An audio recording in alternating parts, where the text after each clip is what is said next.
The ballerina spins, but the key is missing. Miss Marple paused at the window. The figure stood still, porcelain face, golden base, no key. Dolly Bantry tapped the glass. "Lovely," she said. Her voice carried excitement, but her eyes shifted uneasily. "Strange, though." "No key." Miss Marple nodded. "Strange indeed," she whispered. Her gaze lingered. She noticed the tiny socket, empty, waiting. The villagers gathered. Curiosity pulled them in. Whispers spread. A new shop. An old name. Captain Blythe? The door opened. Captain Blythe stepped forward, tall, weathered face. He cleared his throat. "Welcome," he said. "Welcome to Blythe's Toy Emporium." His voice was steady, but his eyes darted. He searched the crowd. He found Miss Marple. She smiled politely. "Good morning, Captain." He inclined his head. "An honor," he said. Dolly leaned closer to Miss Marple. "He's proud," she whispered. "He's hiding something, too." Marple said nothing. Her eyes moved back, always back to the ballerina. Inside shelves gleamed, tin soldiers in neat lines, toy trains on rails, painted horses, clockwork birds. But the ballerina stood apart. Blythe gestured. "Step in, friends. Look around. Every piece a treasure, every piece a story." The villagers obeyed, eyes wide, hands clasped.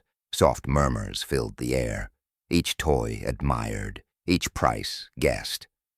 But Lydia stood apart, young, pale, silent. She fiddled with cloth, avoided their eyes. Marple noticed. Dolly noticed too.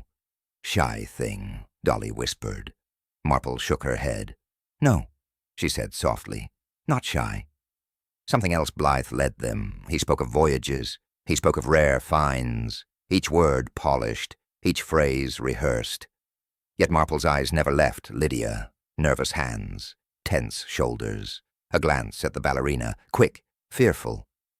"Miss Lydia," Dolly said kindly, "you must be proud, helping your uncle. Such fine work." Lydia forced a smile. "Yes," she said, "very proud." But her voice cracked, her eyes fell, her hands shook. The ballerina seemed to stare back, silent, waiting. Her missing key a question, an unanswered question. Marple felt it.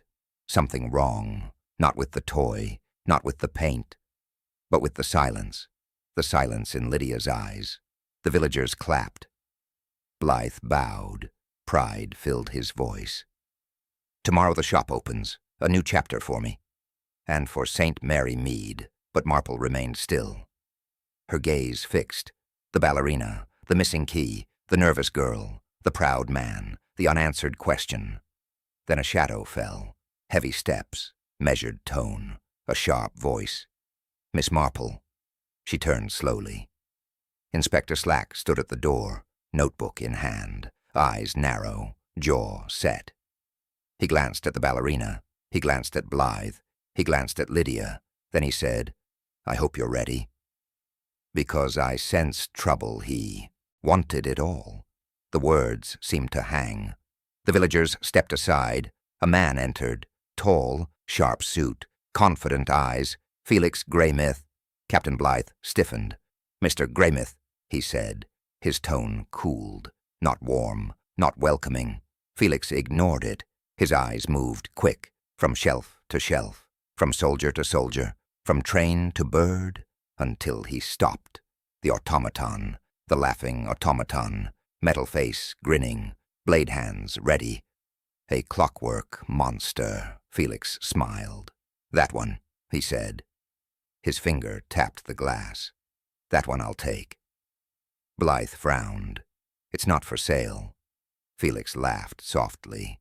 "Everything is for sale. If the price is right." Lydia froze. She stood behind the counter. Her hand gripped wood, her knuckles pale, her breath unsteady. Blythe's jaw set. "This toy is not a toy. It is heritage. It stays here." Felix leaned closer. "Come now, Captain. You need money. This village won't keep you. Collectors will. I will." Marple watched quietly. Her eyes followed Lydia. The girl's shoulders trembled. She leaned forward. Listening to every word, Dolly nudged Marple. See him? He doesn't want toys. He wants men's pride. Her whisper cut. Felix collects rivals, not toys. Felix pressed harder.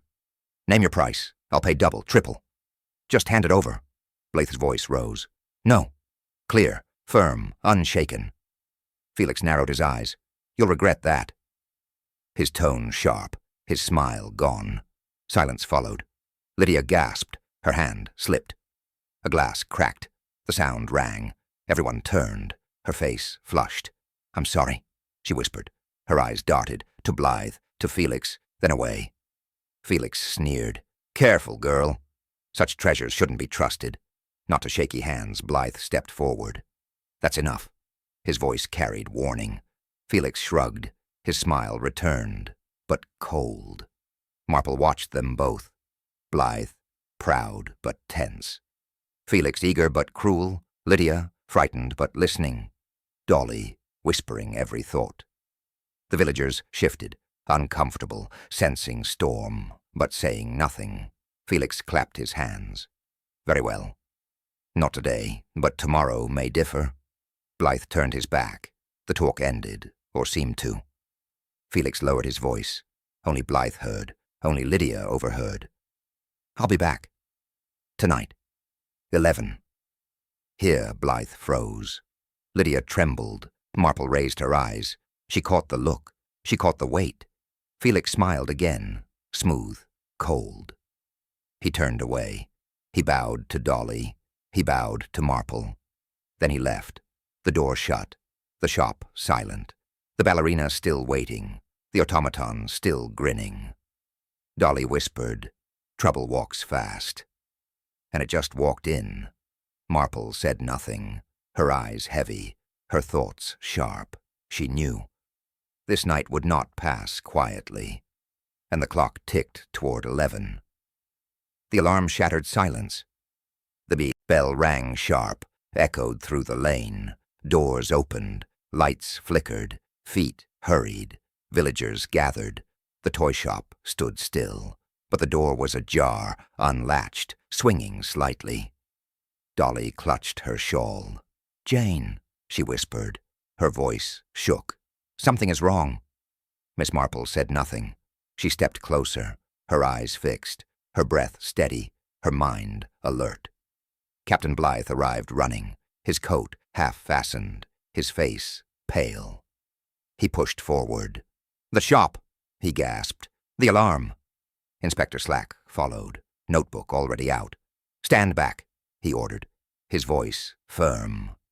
Villagers obeyed. The door creaked. Slack entered first, Marple behind him. Dolly clung to the frame, her eyes wide. The sound met them, whirring, grinding, clicking.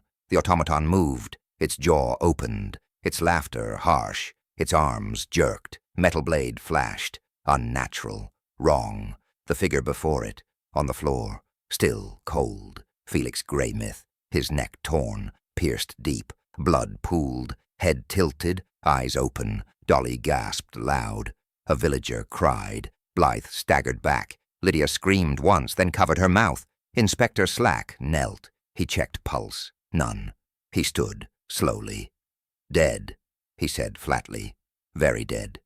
The automaton clattered, still winding down, still mocking, still laughing. Its gears strained. Marple stepped closer, her eyes sharp. She watched the machine. She watched the corpse. She saw the distance. Strange, she murmured. Very strange. Slack shot her a look. Accident, he said. A machine gone wrong. Marple tilted her head. Perhaps, she said softly. Her voice calm, but her mind running, details forming. Blythe's hands shook. Felix, he muttered, this can't be. Not here. Not now. Lydia sobbed. Her body trembled, her face white. She could not speak. She turned away. Dr. Haydock pushed in. He examined the wound. Precise, clean, not ragged, not chance. Odd cut, he muttered. Not ordinary damage. This was aimed. Slack frowned. His pen paused. He wrote slowly. He did not agree. But he wrote. Marple moved closer. She bent near. Her nose twitched. Her brow furrowed. Then she spoke. Sandalwood. Her tone low. Her words certain. She glanced at Blythe. She glanced at Lydia. She glanced at Hemmings. Slack stared. Sandalwood? His disbelief clear. In a toy shop? Nonsense. Marple shook her head. Not nonsense. Distinct. Sharp. Still here, the villagers stirred. Whispers spread quick. Eyes darted. Suspicion grew. Fear crept. Marple stood still, her gaze heavy, her thoughts sharper. This was no accident, she knew. And as the scent lingered, she felt it deeply. Death had purpose, not chance, not fate. The machine laughed once more, then fell silent, and the sandalwood scent remained. A scent has no place here? Miss Marple stood still, her nose twitched, her eyes narrowed. She knew the smell, sandalwood oil. She spoke quietly. It lingers. Inspector Slack frowned. What lingers? The oil, she said. Slack shook his head. Nonsense. You imagine it. This was an accident. Machines break. Marple shook her head. No, Inspector. Not nonsense. That scent is rare. It should not be here. Blythe shifted uneasily. His hands trembled. What scent, Miss Marple? She answered plainly. Sandalwood oil. Lydia gasped faintly. Her lips parted. Her eyes darted. She lowered her head, said nothing. Slack crossed his arms. Ridiculous. A smell proves nothing. This man tripped. He fell. The automaton cut him. That is all. Marple's gaze stayed calm. Machines do not wind themselves. Someone wound it. Her voice steady, her words heavy. The villagers murmured. They shifted uneasily. Dolly whispered, She's right, you know. The thing was moving. Someone touched it. Slack snapped his notebook. Enough gossip. Captain Blythe. Who had access? Who entered yesterday? Blythe hesitated. He cleared his throat. His eyes lowered. He began slowly. Only a few. Slack leaned forward. Names. Now Blythe sighed. Mr. Greymouth, my niece Lydia, myself, and Mrs. Hemmings. She came by at closing. Marple nodded. The clock repairer. Her tone firm, her eyes sharp. She would know oils. She would know gears, Lydia spoke at last. She supplies us sometimes. Parts for delicate toys. Yes, she was here, but briefly. Nothing strange, Blythe shifted again. She examined a box, then left. That was all Slack scribbled. Greymouth. Lydia. Hemmings. Blythe. His eyes lifted. That's the list. Marple's voice cut. No, Inspector. It is not enough. The machine wound. The machine timed. The machine killed. Slack glared. You say murder. I say accident. His tone cold. His jaw tight. Marple's lips pressed thin. Perhaps. Her eyes turned. She looked at the automaton. Its blade still stained. Its mouth frozen. She stepped closer. Her hand hovered. She pointed slowly. There, she said. The slot. The missing key fits. Slack followed her gaze. The villagers gasped. Dolly grabbed Marple's arm. Good heavens, she whispered, her eyes wide. Lydia looked pale. Her lips trembled. Her body stiffened. She stared down. Her hands clenched. Blythe turned away. His shoulders sagged. His breath shallow. He whispered softly. This is bad. Very bad, Marple's voice quiet.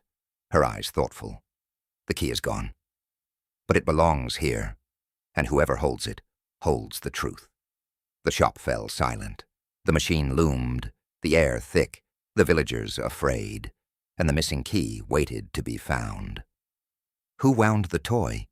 The question hung heavy, eyes turned, breaths held, silence spread. Miss Marple studied Lydia, her face pale, her lips tight, her hands trembled. She avoided every gaze. Not me, Lydia whispered, her voice thin, her eyes wide. She shook her head. I never touched it. Dolly leaned closer to Marple. She looks guilty. Her voice hushed. Marple shook her head. Not guilt, she said. Fear. Inspector Slack barked. "Speak louder, girl." "Did you wind it?" Lydia shook again. "No, I swear," Captain Blythe stepped forward. "She would never. She is careful. She helps me always. She keeps the shop," Slack frowned. "Careful or not, someone wound it." His notebook opened. His pen scratched. Miss Marple's eyes shifted. Another figure entered. Mrs. Hemmings, calm face, steady step. "I heard," she said, her tone firm, her eyes on Marple. "I came yesterday. Yes, I used oil, sandalwood oil." For a clock, Slack smirked. "There then. You're sent," he wrote quickly. "Case simple." But Marple shook her head. "Not so simple. Oil for clocks. Yes, but why here? Why now?" Hemmings folded arms. "I did nothing wrong. I fixed parts. I left. That is all." The villagers murmured. Whispers again. Suspicion spread. Eyes darted. No one trusted. Freddie Scales pushed forward, his clothes rough, hands stained, his tone sharp. "What about money? He never paid me. Not Blythe, not Greymouth, always promises, never coins." Slack eyed him. "Unpaid wages?" "That motive?" Freddie spat. "I worked long, built shelves, fixed doors." And nothing Blythe's face reddened. "Enough, Freddie. This is not time." Freddie glared back. "Easy for you. Your purse is full, mine is empty." Marple spoke softly. "Anger blinds men. But wounds come sharp, not from rage, from planning." The room fell quiet. Each suspect weighed, each shadow lengthened. No answers given. Only more doubt. Lydia shook still. Hemmings stood proud. Freddie fumed. Blythe suffered. Slack pressed. And Marple watched. Then another voice rose, cold. Clear. Cutting through air. "Stephen March, the dealer's rival." He stepped close. His eyes narrowed. His tone sharp. "Felix was no victim. He was a fraud. He forged toys. He sold lies, and I can prove it." Gasps filled the shop. Eyes widened. He pointed firm. "To his soldiers, to his books, to his greed." The silence snapped. The shop shook. Truth turned darker. Not accident, not only murder, but fraud. Miss Marple closed her eyes. Her thoughts settled. Greed, debt, fraud. Motive grew stronger, and Stephen's words echoed. Felix was a forger. "Accident or crime?" the coroner asked. The room quieted. Villagers filled benches, eyes restless, hands folded. Inspector Slack sat firm, notebook on knee, pen ready, jaw tight. He waited. Captain Blythe sat stiff, Lydia pale beside him, Mrs. Hemmings calm, Freddie Scales frowning, Stephen March glaring. Dr. Haydock took stand. He cleared his throat. He opened notes, his eyes lowered. Then he spoke. "The wound is clean, precise, narrow cut, not random, not careless." Whispers stirred. People leaned forward. Slack frowned deeper. "Explain," he said. Haydock nodded slowly. "Machines cut ragged. Blades tear flesh. This wound differs. This wound deliberate." A gasp rose. Dolly clutched her shawl. Her lips parted. Her voice low. "Then it was murder." Slack scowled. "Speculation," he snapped. "Doctor suggests. But machines can surprise." Haydock shook his head. "Perhaps. But I doubt. This wound shows control, not chance." The coroner coughed. "Thank you, Doctor. We have heard enough." He turned pages. He raised his eyes. "Verdict open. Not accident. Not confirmed crime. Matter unresolved." The gavel tapped. The room stirred. Feet shuffled. Murmurs grew. Faces troubled. Blythe sank lower. Lydia's hands shook. Hemmings pursed lips. Freddie muttered curses. Stephen smirked faintly. Dolly leaned close to Marple. "What does it mean? If not crime, if not accident, what then?" Marple stayed silent, her face calm, her eyes sharp. She studied each face, each twitch, each whisper. Slack rose fast. "Investigation continues. No one leaves. I will question all." One by one, villagers shifted, some frightened, some curious, all unsettled. Fear spread wider. Blythe clenched fists. This shame ruins me. My shop cursed. My name ruined. Lydia gripped his arm. Marple watched quietly, her thoughts turning. Each suspect circled, each motive possible, each alibi weak. Outside, bells tolled, voices swelled, rumors spread, the village uneasy, the case unfinished. That night at Blythe's, Dolly and Marple visited. Blythe drank, silent. Lydia folded papers, the air heavy. Dolly bent lower, her eyes caught something, a card, yellowed, folded, hidden among papers.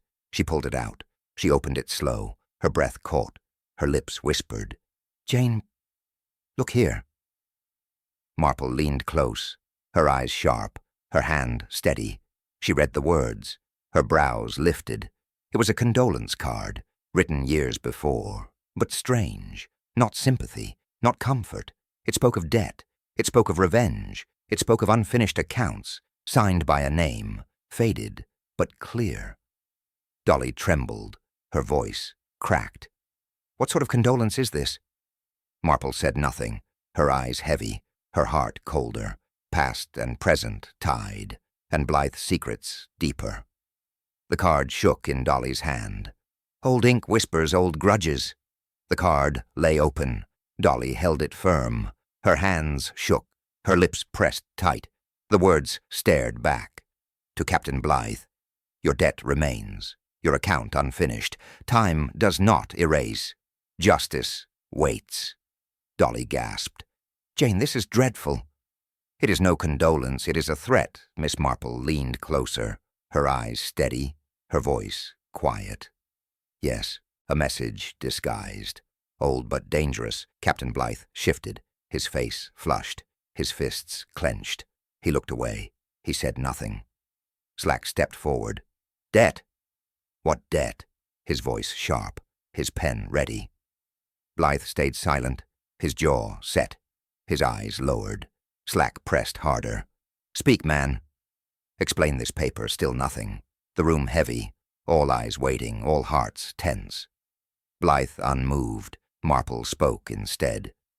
"Captain Blythe served years abroad, long voyages, many trades, many partners. Not all honest."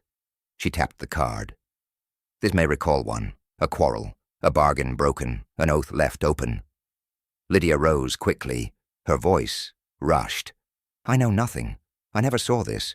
I never heard of debts." Her hands trembled, her eyes pleaded, her face pale. She turned to Blythe. "Uncle, please, say something." Blythe's lips parted. No words came, only silence. He closed his eyes. He breathed slow. Dolly whispered again. "Jane, is this real?" Could someone seek revenge after so many years? Marple nodded once. "Yes, Dolly." Old debts linger, old enemies wait. Time does not kill motive. Slack slammed notebook shut. "This changes things. Another motive, another suspect, another path." He pointed at Blythe. "Explain yourself soon, or I will assume, and my assumptions are harsh." Blythe rose halfway, then sat again, his face strained, his shoulders sagged. He looked broken. Marple studied him. She saw the weight, secrets heavy, shame deeper, fear strongest. "Truth hides," she said softly, "but not forever." Her eyes still on him, her voice calm, her thought clear. Lydia cried out, "Leave him be. He has suffered. He has nothing to hide. This is nothing." Slack ignored her, his eyes narrow, his tone sharp. "It is not nothing. It is everything." Blythe's hand shook. He reached for the card. He stared at words. His eyes burned. His lips trembled. Dolly whispered, "He wants to speak." Marple whispered back, "But he will not. Not yet. Not tonight." The room froze. All waited. All watched. Blythe crushed the card. His hand clenched. The fire crackled low. He leaned close. He dropped the paper. He set it alight. Ash scattered, but his eyes told more. Truth inside, words unsaid, secrets burning too. And Blythe stayed silent. Tea should not taste bitter. Inspector Slack set his cup down. He coughed hard. His eyes narrowed. His lips twisted. He spat once. "What is this?" he barked. He wiped his mouth. His face flushed. His jaw clenched. "This tea tastes wrong." The room froze. Lydia stepped back. Dolly gasped faintly. Captain Blythe stiffened. No one moved. Miss Marple leaned forward. "Strange," she said softly. Her eyes fixed, her tone calm, but her mind sharp. Slack pushed the cup away. He sniffed. He frowned deeper. Not sugar, not milk. Something else. Haydock sniffed, too. He lifted brow. Bitterness unnatural. Could be poison. His voice quiet. The villagers whispered. Fear spread. Eyes darted. Hands clutched tight. Another shadow formed. Before words grew louder, a crack sounded. Then smoke rose. Dolly shrieked, "Fire!" All turned fast. The back room. Flames small but real. Papers curling. Records burning. Slack leapt up. "Water! Move fast!" His voice sharp. His feet heavy. Freddie Scales charged forward. He grabbed cloth. He stamped hard. Smoke choked. Flames hissed. Blythe stumbled in after. He hauled a pail. Water spilled quick. The flames hissed louder. Then silence. The fire died. Ash smoked. Papers ruined. Pages blackened. Records gone. Slack wiped brow. His face dark. "Twice now," he growled. "First Greymouth. Now me. Someone wants silence." Freddie stood panting. His hands blackened. His chest heaved. "Nearly lost it," he muttered. "All gone." Marple moved slowly. Her eyes roamed. She saw scorch marks. She saw charred edges. She saw one lock. Her gaze sharpened. She turned quietly. She saw Lydia, the girl frozen, her face pale. Marple stepped closer, her voice soft. "Strange child." That room locked. Who held the key? Lydia stammered, her lips dry. I keep it. Uncle gave me. Only me Blythe." Flinched. His face twisted. His voice rose. "She means nothing." She kept it safe. She never. Marple raised her hand, her eyes calm, her tone even. "Safety, yes." But safety failed. And the fire began. Slack leaned in, his voice cut. "Answer, girl. How did fire start? Who entered locked room? Who touched those papers?"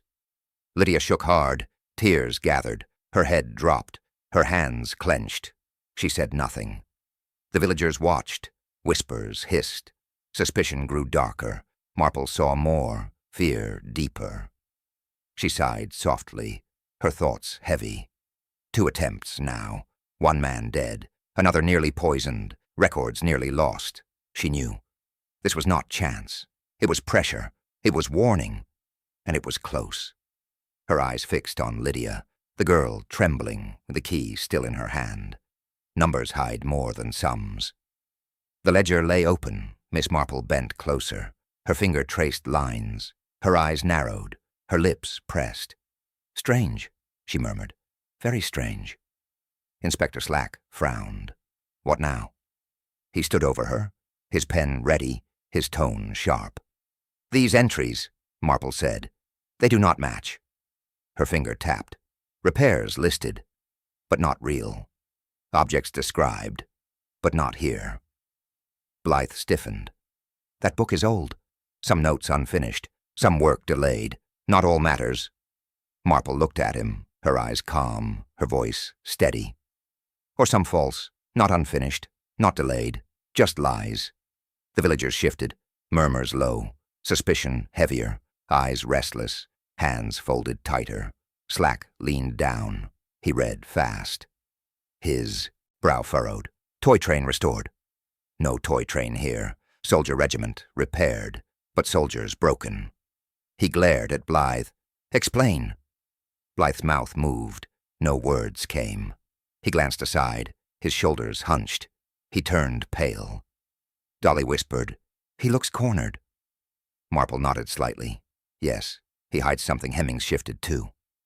Her eyes lowered, her face tightened, her lips pressed thin. She avoided every gaze. Marple noticed. She stepped closer. "Mrs. Hemmings," she said, "you supplied parts." Yes. Hemmings nodded slowly, her voice flat. Sometimes. Small gears, springs, wires, Marple asked softly. Always real? Never false? Hemmings glanced down, her hands twisted. She said nothing. She stayed silent. Her body shook faintly. Slack slammed the ledger shut. Fraud. That's what I see. Not repairs. Forgeries, Blythe cried out. No, not me. Not my work. I kept shop honest. Stephen March stepped forward. Lies, he hissed. I said it before. Felix forged. Blythe joined.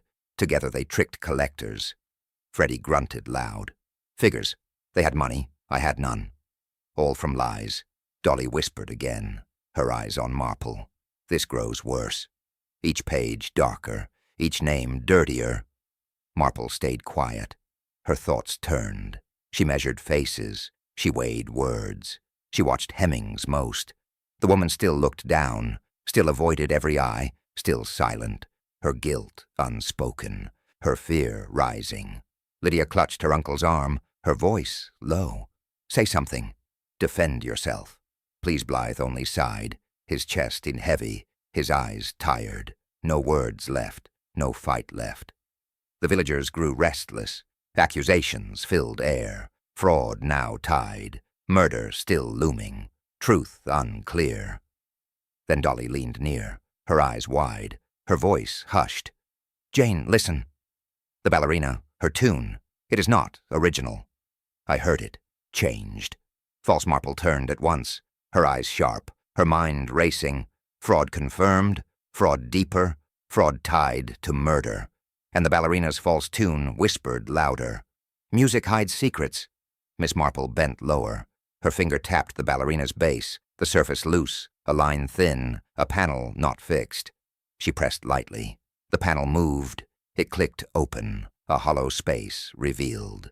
Something inside. She reached in, a folded paper, old, thin, hidden well. Dolly gasped. A note. Hidden all this time? Her hands shook, her voice hushed. Marple unfolded it slow. Symbols covered the page, letters scattered, no sense clear, only fragments. Slack grabbed closer. What is this? Another trick? Another forgery? His tone sharp. Marple studied, her eyes calm, her lips pressed. Not forgery. Cipher. The villagers stirred. Whispers spread fast. Fear grew deeper. Eyes darted. Hands clenched. Cipher? Dolly asked. Marple nodded. Yes, letters align. Look here. She pointed. The note had bars, music bars. Each letter matched notes. Each word matched tune. The ballerina's melody, that is the key. Play the tune. Follow the bars. Letters appear. Slack frowned. Riddles. Always riddles. Waste of time. But Marple shook her head. Not waste. Code to truth. Code to fraud. She hummed low. The ballerina's song. The paper lit. The letters fit. Words formed. Lydia gasped, her face pale. Her body shook. Her voice cracked. I worked on it. I fixed its gears. I touched that bass. I never saw paper. I never knew Blythe stiffened. His hand clenched. He turned away. Shame heavy. Fear heavier. Hemmings stepped back. Her face tight. Her lips sealed. Her eyes down. Silent again. Stephen March smirked. I said so. Felix forged. Blythe joined. Now proof comes. Freddie muttered low. Proof or not, I smell lies, and lies pay nothing. Dolly clutched Marple's arm. Jane, what does it spell? Tell us quick. Tell us true. Tell us now. The villagers leaned closer, all silent, all tense, all waiting, all afraid. Marple read aloud. One word formed clear, dark, sharp, final. Fraud. Gasps filled air, mouths opened wide, hearts pounded fast. The room shook with whispers. Fraud confirmed. Slack snapped notebook shut. Enough. This seals it. Forgery. Everywhere Marple stayed calm, her eyes deep, her voice low. Yes, fraud runs through, and fraud leads further. To death itself. Her gaze turned. She looked at Lydia, the girl trembling, tears in her eyes, fear in her voice. I swear, Lydia cried. I never knew. I never wrote, I never touched, not me. Blythe closed his eyes. His shoulders sagged, his lips sealed, secrets locked, shame unspoken. The paper crumpled in Marple's hand. The ballerina stood silent, the tune still false, the truth still hidden. But one word remained: fraud. Fraud feeds greed. Miss Marple spoke softly, her eyes steady, her tone calm, her words sharp. She held the paper, the cipher note, the word clear: fraud. Her gaze lifted. It fell on Blythe, then on the silent crowd. Felix was not alone, she said. Fraud takes partners. Fraud takes help. Blythe shifted, his lips pressed tight, his eyes dropped. He gave no answer, his silence heavy. Stephen March stepped forward, his voice cut firm. She's right. I saw it. Tin soldiers, supposedly restored, sold at high price, but they were false. He held up a box, paint chipped, metal cracked. Victorian, they claimed. Modern, I proved. I told Felix. He laughed. He dared me to speak. The villagers gasped. Murmurs grew louder. Suspicions spread wider. Eyes turned sharper. Blythe sat lower. Freddie Scales growled. All of them cheats. Money for them, nothing for us. We bled. They feasted. Slack raised his hand. Enough, he barked, his jaw hard, his eyes narrow. This proves forgery. Not murder. Marple turned to him, her voice still calm. Fraud builds motive. Fraud creates enemies. Fraud invites silence, and silence brings death. Slack shook his head. Speculation. All of it. I need proof, not whispers. Dolly leaned closer to Marple. He doesn't see. He doesn't want to. Marple whispered back. He will see. Soon Stephen March stepped closer to Blythe. You knew, Captain. You joined him. You let it happen. Blythe raised his hand. His voice cracked. No, not like that. Not at first. I restored. Only restored. Stephen spat back. You restored lies. You built fraud. You filled pockets. Blythe's face sagged, his eyes wet, his shoulders slumped. He said nothing, his silence deeper. Marple looked around, faces tight, fears stronger, greed and lies, the pattern clear. Then Hemmings shifted, her hands clenched, her lips moved, her eyes lifted, her voice broke. I must speak, she said. All turned to her. Slack snapped open his notebook. Then speak. She swallowed hard, her face pale, her breath shallow, her words faint. Felix threatened me. Gasps filled the shop. Villagers leaned closer, eyes widened, whispers sharp, the air heavy. Hemmings continued. He knew my work. He found my mistakes. He said he'd ruin me. He forced me to help. He gave no choice. Her hands shook. Her head bowed, her eyes wet, her voice cracked. I feared him too. Marple's eyes softened, her thoughts heavy. Felix greedy, Felix cruel, Felix master of fraud. But greed brings enemies, and enemies bring danger, even to the greedy. And Hemmings had just confessed. Footprints in sawdust. Miss Marple bent low. Her eyes followed the trail. Clear marks, small shoes, leading straight to the automaton. She tapped her stick. Not random, she said. These prints show purpose. Slack knelt. His frown deepened. They belong to her, he muttered. He pointed sharply. To Lydia.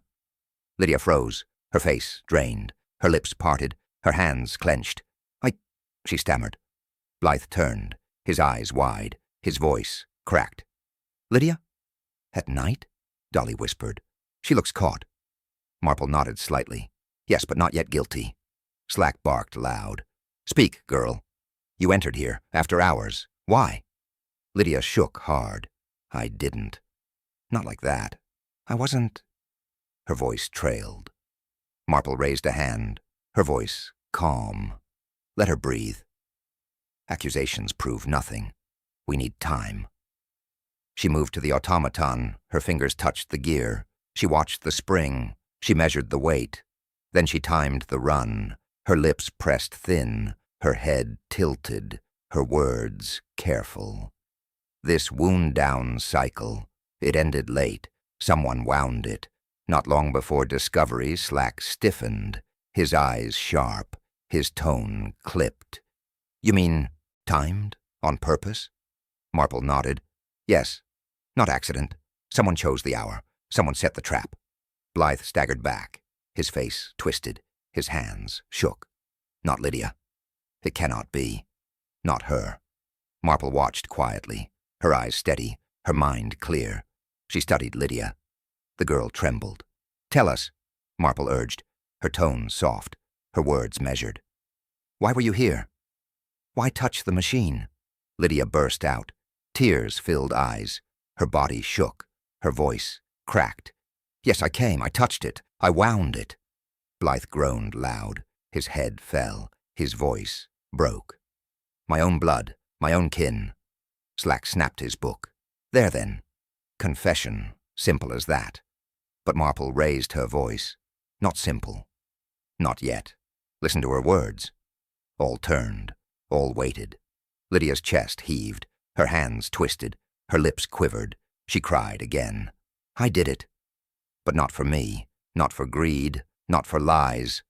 Her tears spilled, her voice trembled. I was only protecting someone. The room stilled. Blythe's eyes widened. Dolly gasped softly. Slack froze mid-note. Marple's gaze deepened. A daughter's loyalty, a niece's shield, a heart torn, truth hidden, secrets heavier. But her words now hung, clear, dangerous, unfinished. I was only protecting someone. Truth wants witnesses. The bell rang. The villagers came. Steps hurried. Voices hushed. Eyes sharp. The toy shop filled. Men stood stiff. Women whispered low. Children clung silent. Everyone waited. Reverend Clement stepped forward. He bowed his head. His words steady. Lord, guide truth. Expose lies. Grant peace. A soft murmur answered. Then silence again. Dolly leaned close to Marple. Everyone came. The whole village. Even those who never cared. Marple nodded, her eyes steady, her thoughts clear. Truth draws them. Always does. Inspector Slack stood rigid, notebook in hand, his pen ready, his face set. He watched all. Captain Blythe sat low, Lydia near him, her head bowed, her hands clenched, her face pale. Mrs. Hemmings stayed back, her eyes down, her lips sealed, her body stiff. She said nothing. Freddie crossed arms, his jaw tight, his breath hard, his anger plain. He stared at Blythe. Stephen March smirked faint. He waited. He watched. He seemed eager, eager for ruin. Marple raised her hand. Enough waiting, she said, her voice firm. Her eyes moved slow. One by one, she pointed first. Captain Blythe, shop owner, proud, but cornered. She turned. Lydia, faithful, fearful. Protecting more than truth, she looked next. Hemmings, clock repairer, oil in her hands, secrets in her eyes. Her gaze shifted. Freddie, angry, bitter, claiming unpaid. Then Stephen. Dealer. Rival jealous, quick to accuse Slack, tapped his pen. Get to it, woman. But Marple ignored, her eyes fixed instead, on the ballerina. The figure stood silent, its face blank, its socket bare, its base still false, its secret exposed. Marple stepped closer. She gestured firmly. Stand near.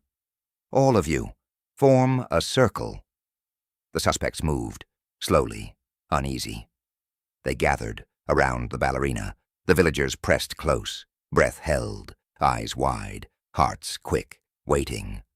Reverend Clement prayed low. Truth will come. It cannot hide his words heavy. The room hushed deeper. Dolly leaned in again. Jane, are you ready? What will you show them? Her voice trembled. Her hand clutched. Marple bent down. She touched the base, her fingers steady, her face calm, her thought sharp. Then she straightened. Her hand lifted. Something caught light, something small, something final. The villagers gasped, their eyes fixed, their voices rose. They saw it. A key. Marple held it high. The brass glinted, the shape exact, the missing piece. The proof returned. Her eyes swept the circle, her voice low. Truth waits no longer. Truth is here, the room stilled, every face pale, every hand tense, every heart racing. And the key glinted in her hand. The dead man set the trap. The room hushed, every eye turned, every breath held, every heart tight. Marple spoke. Felix Greymouth was clever, too clever. He wanted proof, proof to use, proof against Captain Blythe Slack frowned. Explain, he snapped. His pen hovered, his jaw locked, his eyes narrow. Marple pointed at the automaton. The mechanism was altered. It was not random. It was deliberate, set to harm. The villagers gasped. Blythe shook his head. His lips parted. His voice broke. No, not by me. Marple nodded. Not by you. But by Felix himself. He tampered. He planned. Dolly leaned close. Why, Jane? Why would he risk it? Marple answered quiet. To corner Blythe. To prove fraud. To control him. She tapped the ledger. Felix knew. He used this. He demanded more. He pressed harder.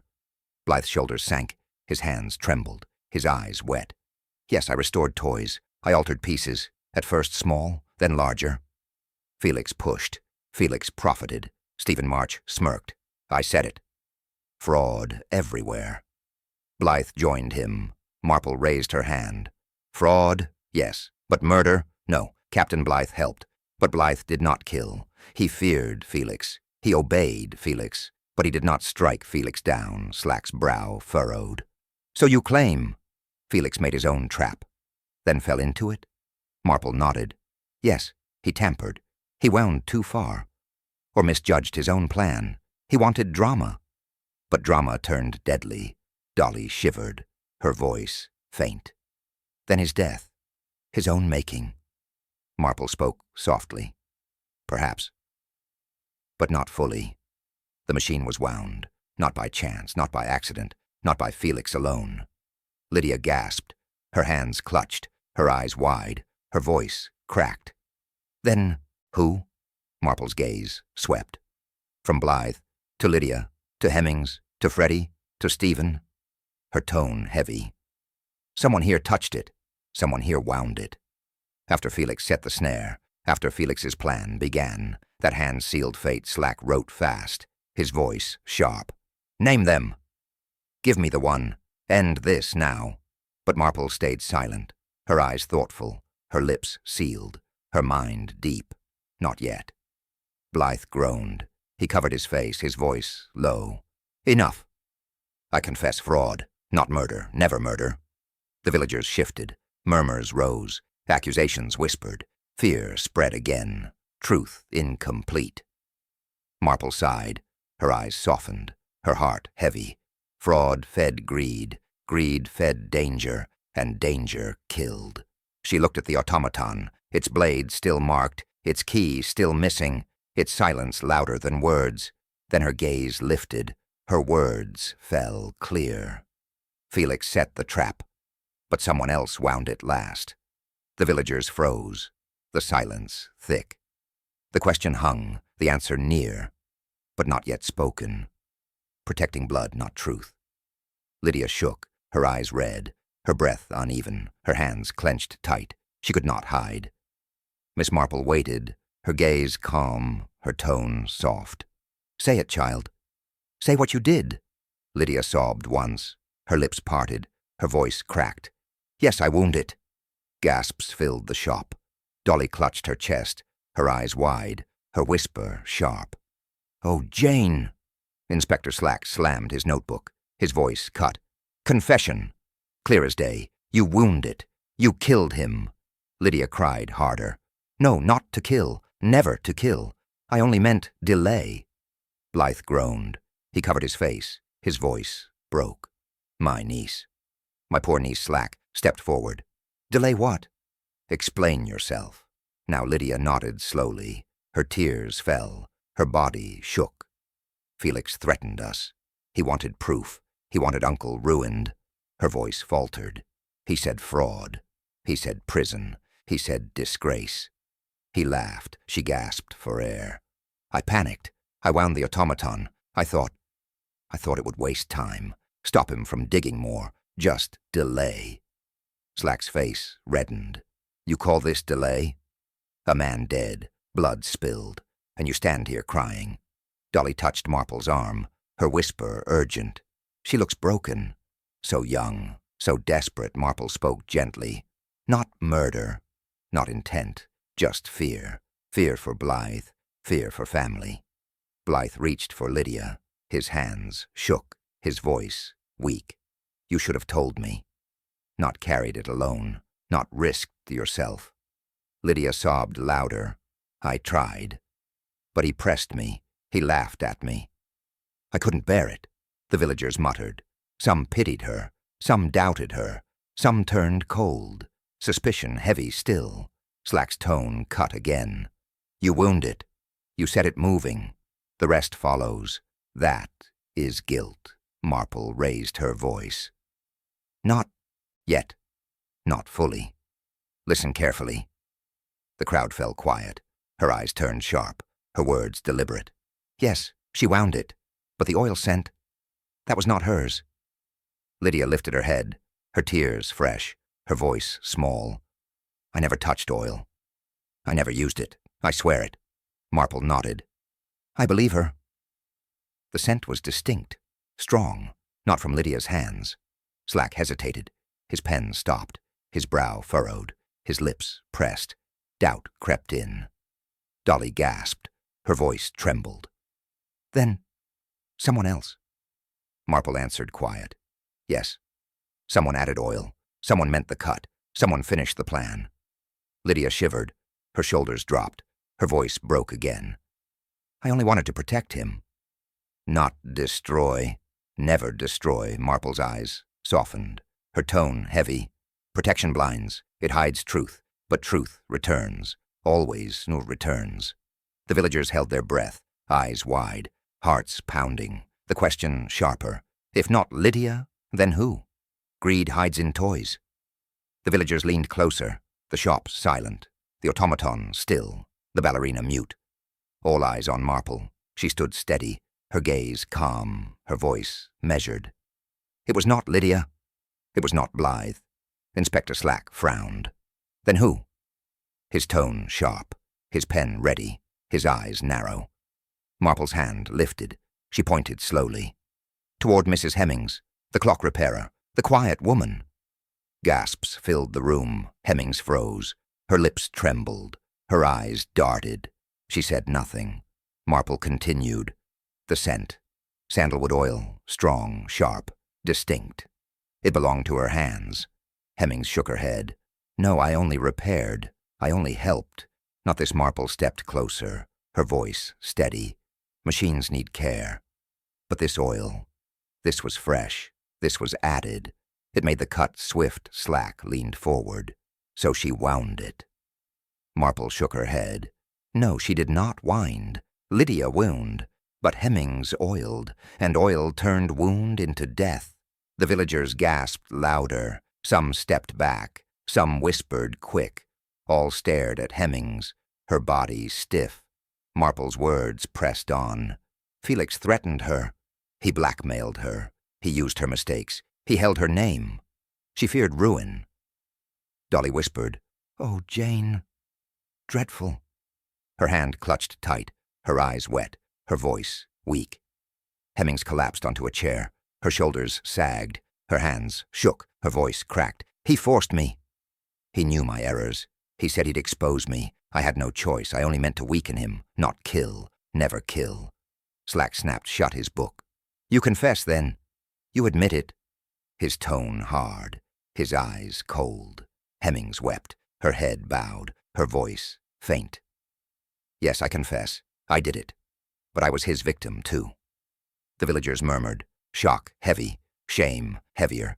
Fear spread. The case closed. Blythe lowered his head, his eyes wet, his voice faint. My shop ruined, my name stained. All from greed. Lydia clung to him. Her face pale, her tears fresh, her whisper soft. We only tried to survive. Marple stood still, her eyes heavy, her heart quiet, her thought sharp. Greed never small. Dolly turned to her, her lips trembling, her words low. Jane, dreadful. Truly dreadful, Marple nodded once, her voice soft. Greed hides anywhere, even in toys, and greed kills. The automaton loomed silent, the ballerina still, the key gone, the tune false, the truth final. Marple spoke again, her tone reflective, her words heavy. Even toys, she said, can wound more than children's hearts.